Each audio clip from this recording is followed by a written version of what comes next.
হাসিনাকে ফেরত নেওয়ার আনার ব্যাপারে আপনারা আলোচনা করেছেন কিনা? আরেকটা আছে একই সাথে যে যুক্তরাষ্ট্র আরেকটি অর্থায়ন বন্ধ করেছে। সাবেক প্রধানমন্ত্রী শেখ হাসিনাকে আমরা একটা চিঠি দিয়েছিলাম, সেটা কোনো রিপ্লাই এখন আমরা পাই না।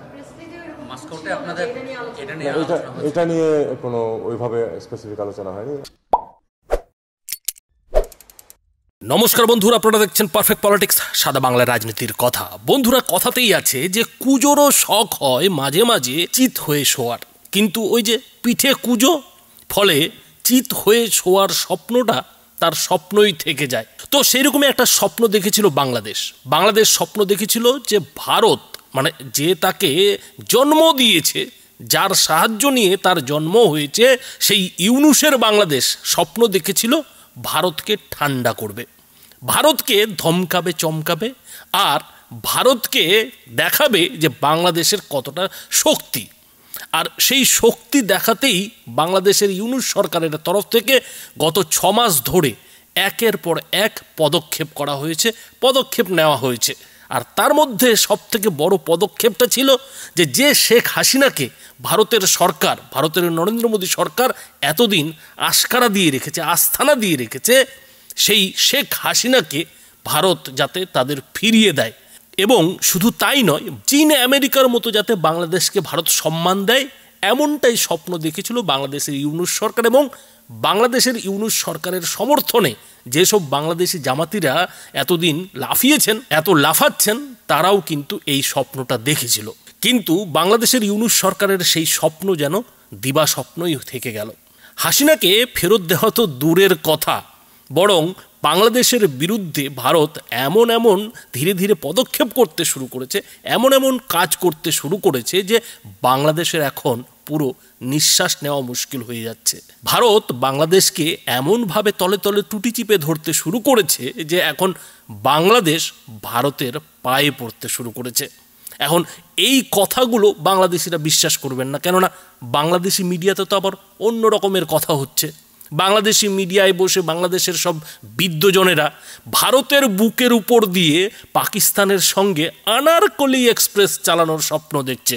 সেই সঙ্গে ভারতের যে ভিসা বন্ধ করে রাখা বাংলাদেশিদের জন্য, সেই ভিসা বন্ধ নাকি 1000 বছর থাকলেও তাদের কিছু হবে না, এমনই বার্তা দেওয়ার চেষ্টা চলছে। মোদ্দা কথায় বাংলাদেশি পাবলিককে বোকা বানানোর চেষ্টা চলছে। আর সেই সব বক্তব্য রাখতে গিয়ে বাংলাদেশি বিদ্বজনেরা কি কথা বলছেন, বন্ধুরা ছোট্ট করে একটু দেখুন। এটা একেবারে ওনাদের ভুল ধারণা। আমি তো যে বারবারই বলি যে ভারত সরকার বাংলাদেশে ভিসা বন্ধ রেখেছে, এটা আগামী 10 বছর যদি ভিসাটা বন্ধ রাখে, I will be the happiest man, honestly বলি। দরকার নেই আমাদের ভিসা ভারত যেন বন্ধ করে রাখে। বিশেষ করে মেডিকেল ভিসা দেন টোটালি স্টপ রাখে, সেটা আরও ভালো হয়। এগুলো তো কোনো সমস্যা নাই।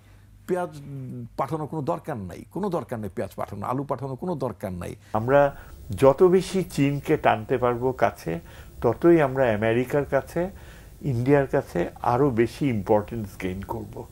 এটাই কিন্তু পাকিস্তান করতে পারছে ওভার দ্য ইয়ার্স। আমাদেরও সেটা এখন ওই পথে যাওয়া উচিত। কানেক্টিভিটি একটা ইম্পর্টেন্ট। দেখেন, আমরা সবসময় ভারতের সাথে আমার মনে হয় কি টু আওয়ার ইকোনমিক গ্রোথ হচ্ছে ইন্ডিয়া পাকিস্তান রিকনসিলিয়েশন। পাকিস্তান কিন্তু যথেষ্ট এখন উন্নতি করেছে টেররিজম থামাতে, ইন্ডিয়া বারবার খালি পাকিস্তানকে টেররিজমের দিকে ঠেলে দেয়। এই যে বিয়োগান্তক অ্যাটিটিউড ইন্ডিয়ার, এটা থেকে বের হয়ে আসতে বাংলাদেশকে একটা বড় অ্যাটেম্প আমাদের অর্থনৈতিক স্বার্থে। যেমন দেখেন, আমরা বলি কানেক্টিভিটি নেপালের সাথে, ভুটানের সাথে ট্রেন। এইখানে ট্রেন লাইন করে কি লাভ হবে? আমাদের ট্রেন লাইন করতে হবে ঢাকা টু লাহোর, আনারকালি এক্সপ্রেস নাম দিয়া। ইন্ডিয়াতে যদি অর্থাৎ বন্ধুরা বুঝতেই পারছেন যে এইসব বাংলাদেশি বিদ্বজনেরা কিভাবে বাংলাদেশের পাবলিককে বোকা বানাচ্ছে। বাংলাদেশের পাবলিকের কাছ থেকে বাংলাদেশের যে আসল পরিস্থিতি, সেই আসল পরিস্থিতি লুকোনোর চেষ্টা করছে। বাংলাদেশের আসল পরিস্থিতি কি, সেটা কিন্তু বাংলাদেশের ইউনূস সরকারের যিনি পররাষ্ট্র উপদেষ্টা তৌহিদ হোসেন, তার মুখ দিয়েই এদিন বেরিয়ে গেছে। আসলে এই তৌহিদ হোসেন বাংলাদেশের ইউনূস সরকারের পররাষ্ট্র মন্ত্রকের উপদেষ্টা। ওমানের মাস্কাটে ভারতের বিদেশ মন্ত্রী এস জয়শঙ্করের সঙ্গে বৈঠক করেছিলেন, দুজনে বসে কথা বলেছিলেন। আর সেই বৈঠককে ঘিরেই তো নানা প্রশ্ন উঠতে শুরু করেছিল যে এই যে ভারতের বিদেশ মন্ত্রী এস জয়শঙ্করের সঙ্গে ইউনূস সরকারের পররাষ্ট্র উপদেষ্টার বৈঠক, সেই বৈঠকে কি তাহলে বাংলাদেশ একেবারে ভারতের মুখের উপর শেখ হাসিনাকে চেয়ে বসবে?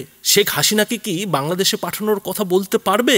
বাংলাদেশি মিডিয়া অন্তত তেমনটাই আশা করছিল যে ভারতের মুখের উপর জবাব দিয়ে আসবেন এই তৌহিদ হোসেন। কিন্তু সেই তৌহিদ হোসেন যখন মাস্কাটের সেই বৈঠকের পর, ভারতের বিদেশমন্ত্রী এস জয়শঙ্করের সঙ্গে বৈঠকের পর বাংলাদেশে ফিরলেন, আর বাংলাদেশের অত্যুৎসাহী মিডিয়া যখন সেই তৌহিদ হোসেনকে হাসিনার প্রত্যার্পণ নিয়ে প্রশ্ন জিজ্ঞেস করলেন, তখন তৌহিদ হোসেন একেবারে মাথা নিচু করে ফেললেন। শেখ হাসিনার প্রশ্নে রীতিমতো চোখ বন্ধ করে ফেললেন এবং চোখ বন্ধ করে তিনি কি জবাব দিলেন বন্ধুরা আগে দেখুন। শুরুতে তো যে টানাপোড়েন ছিল সেটা সবাই জানে, আমরা স্বীকারও করেছি না।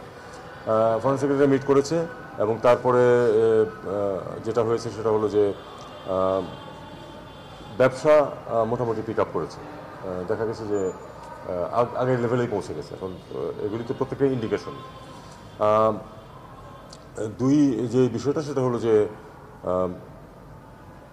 কিছু টানাপোড়েন এখনও রয়ে গেছে, যেমন ভিসা টিসা নিয়ে এগুলিতে প্রবলেম কিছু আছে, কিন্তু দুই পক্ষই আমরা মোটামুটি এ ব্যাপারে একমত হয়েছি যে এগুলি সব দূর করে একটা গুড ওয়ার্কিং রিলেশন, যে টার্মটা আমরা ব্যবহার করি, এটাতে আমাদেরকে পৌঁছতে হবে। এবং সেই জন্য ভারতীয় পররাষ্ট্রমন্ত্রীও এ ব্যাপারে মানে এগোবেন, আমরা এগোবেন। আমি তাকে ইনভাইট করেছি যে আমাদের তো ফরেন সেক্রেটারি লেভেলে মিটিং হয়েছে, ফরেন মিনিস্টার্স লেভেলেও কিন্তু আমাদের একটা মেকানিজম আছে।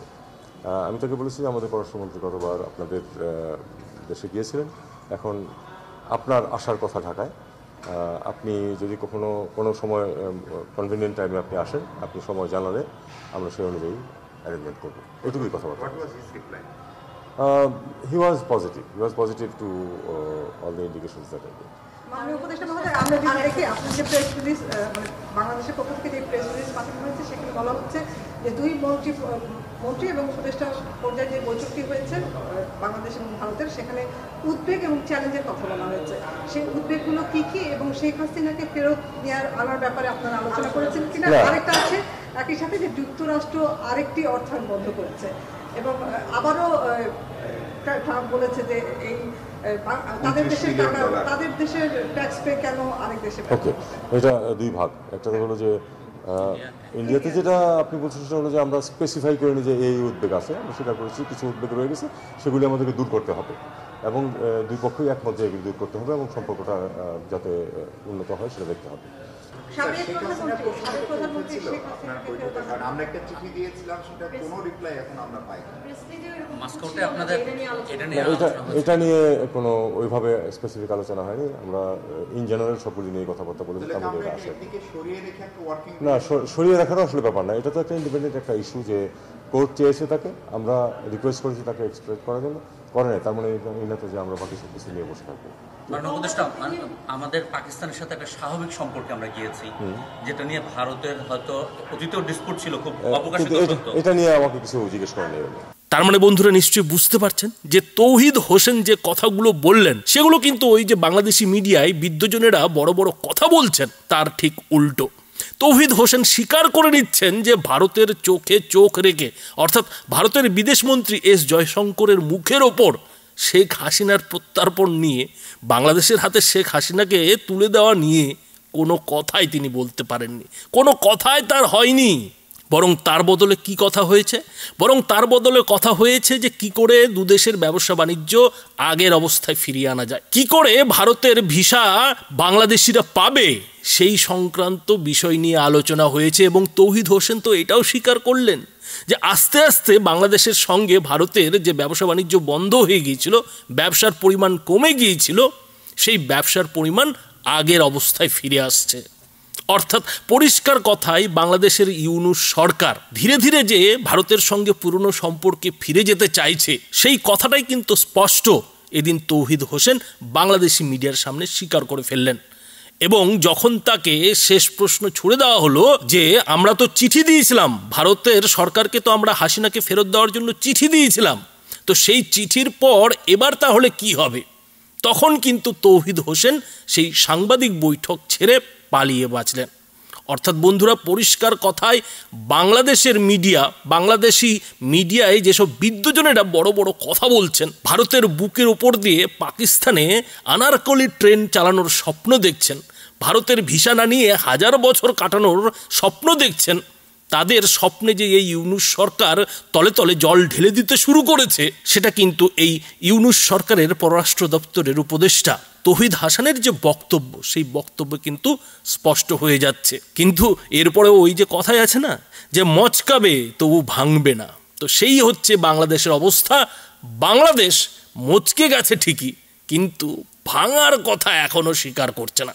তবে বন্ধুরা, একটু অপেক্ষা করুন, অপেক্ষায় থাকুন, বাংলাদেশ ভাঙবে।